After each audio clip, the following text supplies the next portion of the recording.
What if I told you that one of the largest gold reserves in human history simply vanished? Not slowly, not over decades, but in the middle of war, revolution, and chaos. In 1914, the Russian Empire held over 1,200 tons of gold, one of the strongest financial positions on earth. The ruble was trusted. Foreign investors were confident. The empire looked unbreakable. 3 years later, that gold was scattered across trains, foreign banks, secret shipments, and battlefields. Some of it funded a revolution. Some of it was stolen. Some of it was sold at a discount to foreign powers. And some of it may still be missing. When Russia's gold disappeared, so did its financial stability. Its currency collapsed. Its people starved. And a new regime rose from the ashes. But here is the uncomfortable truth. This is not just a story about 1917. It is a story about what happens when trust in money breaks. And that story is not as old as you think. At the start of the 20th century, Russia was sitting on one of the largest piles of gold on Earth. By 1914, on the eve of World War I, the Russian Empire held more than 1,200 metric tons of gold in reserves, second only to France, and more than Germany, Britain, and the United States combined. Gold was the lifeblood of the financial system because currencies were anchored to it. Russia's ruble, backed by this immense stockpile, gave the empire credibility on global markets. For ordinary Russians, it meant stability, at least on paper. The government could issue debt, fund armies, and pay for imports because the world trusted that behind every note there was real metal in the vaults. But war changes everything.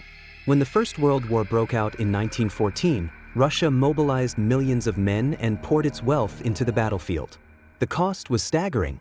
Russia's military spending tripled within 2 years. Ammunition, rifles, artillery, railways to move troops, all of it had to be paid for in hard currency, and much of it imported. Gold reserves began to flow westward as Russia paid its allies and creditors. The government also started issuing paper money far beyond what its reserves could support, hoping nobody would notice. Inflation soared. A ruble that had been respected on global markets began to look shaky at home. Prices of food doubled, then tripled, while wages failed to keep pace. For the peasantry and urban workers, life became unbearable. By 1917, the empire was cracking. Soldiers mutinied, strikes spread across cities, and bread riots erupted. The February Revolution forced Tsar Nicholas II to abdicate, ending 3 centuries of Romanov rule. A provisional government stumbled into power, but it was weak and divided.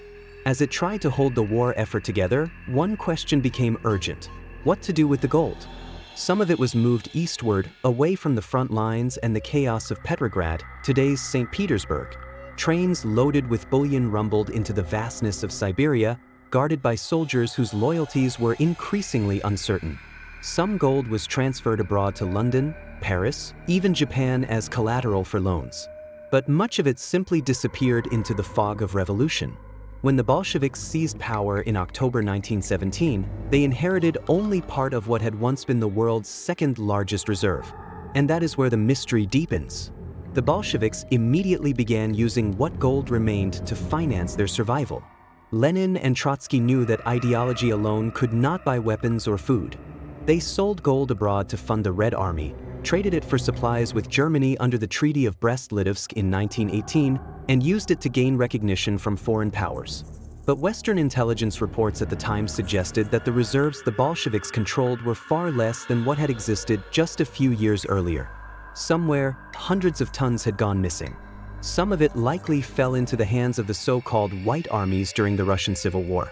In Siberia, Admiral Kolchak, leader of the anti-Bolshevik forces, controlled a massive stockpile of gold that had been moved east. At one point, he is believed to have held more than 500 metric tons in the city of Kazan.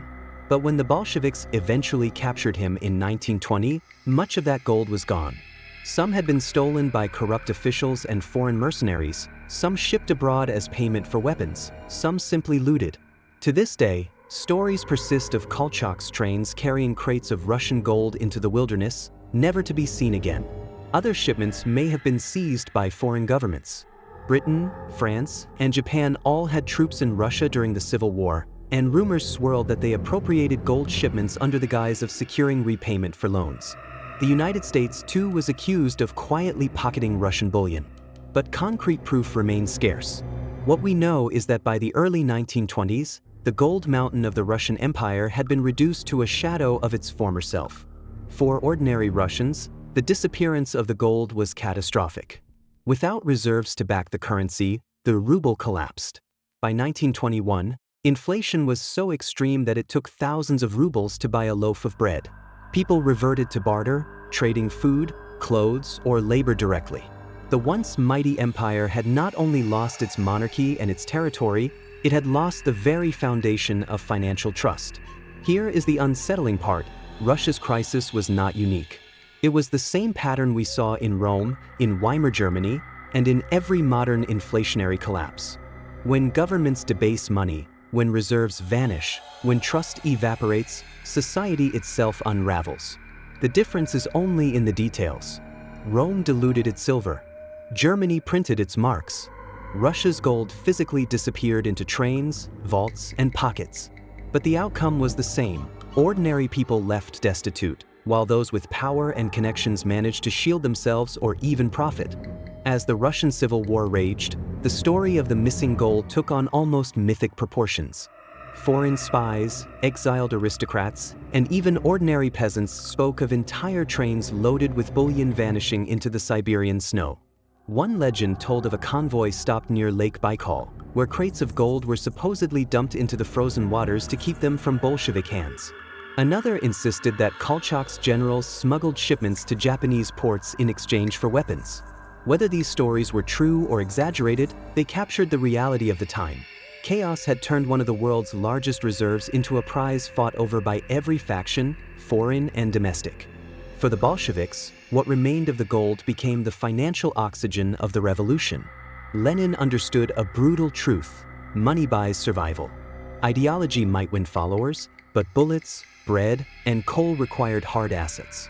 Between 1918 and 1921, Soviet Russia shipped tons of bullion abroad, selling it through intermediaries in Sweden, Germany, and even the United States. Ironically, some of the gold that once underpinned the Tsarist ruble was melted down, recast, and circulated in Western markets. The empire's wealth was literally melted away to fund a new, radically different regime. But if the Bolsheviks used gold to survive, others used it to profit. Western banks, brokers, and governments were only too eager to buy Russian gold at steep discounts, even if its origins were murky. For them, it was a chance to profit off Russia's desperation. This was not unique to Russia. It was the same dynamic that appears in every crisis. When one system collapses, vultures circle overhead, and money and power change hands quietly, away from public view. By the mid-1920s, Soviet Russia had regained control of what little was left of the reserves. The total by then was a fraction of what it had once been. Out of over 1,200 metric tons before the war, estimates suggest that fewer than 300 remained under Bolshevik control. The rest had been looted, traded, or simply vanished. The Russian people were left with a broken economy, a worthless currency, and decades of hardship under a new regime that had learned the same lesson every government eventually discovers: controlling money is the ultimate form of power. And that brings us to today. Why should a vanished hoard of Russian gold from 1917 matter in 2025? Because the same dynamics are still at work. Governments hoard reserves to back their currencies and project strength. Central banks shuffle gold between vaults in New York, London, and Zurich, promising transparency while keeping the real numbers hidden. Nations under pressure, whether it is Russia under sanctions, Venezuela under collapse, or China quietly stockpiling bullion, know that gold remains the one anchor of trust when fiat currencies falter. We also see echoes of 1917 in the way reserves are weaponized. In the past decade, Western powers have frozen hundreds of billions in Russian foreign reserves as punishment for geopolitical moves. This is the modern equivalent of seizing Kolchak's trains or intercepting Bolshevik shipments. Money is not just a tool of economics. It is a weapon of politics. Once again, ordinary people bear the cost. Inflation, shortages, and instability fall hardest on citizens, not the elites pulling strings behind the scenes. There is another lesson here. Wealth built on trust can vanish faster than anyone imagines. The Russian Empire believed its gold reserves made it untouchable. But war and revolution proved otherwise. Today, many people assume their savings are safe because they sit in banks or retirement accounts.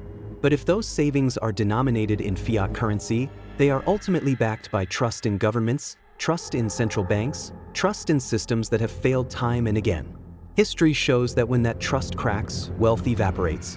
So what do we take away from the vanishing Russian gold of 1917?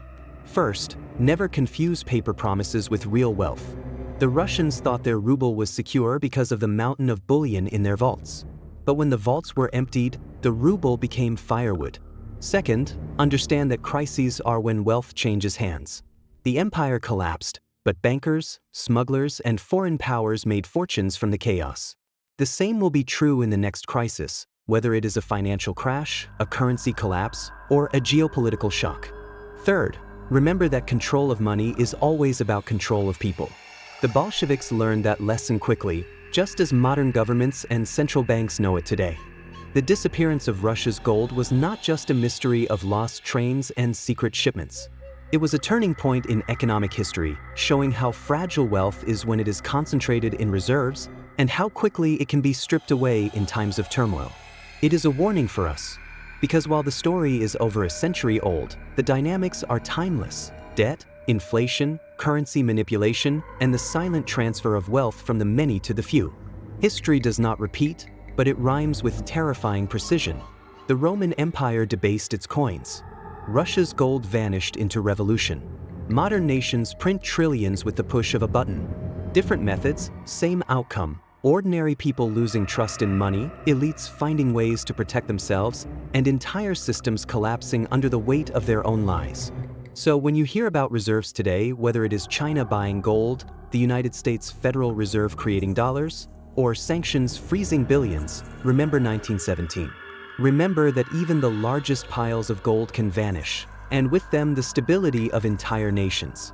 If this gave you a new perspective, hit subscribe. In this channel, history doesn't entertain, it warns. And we're here to listen.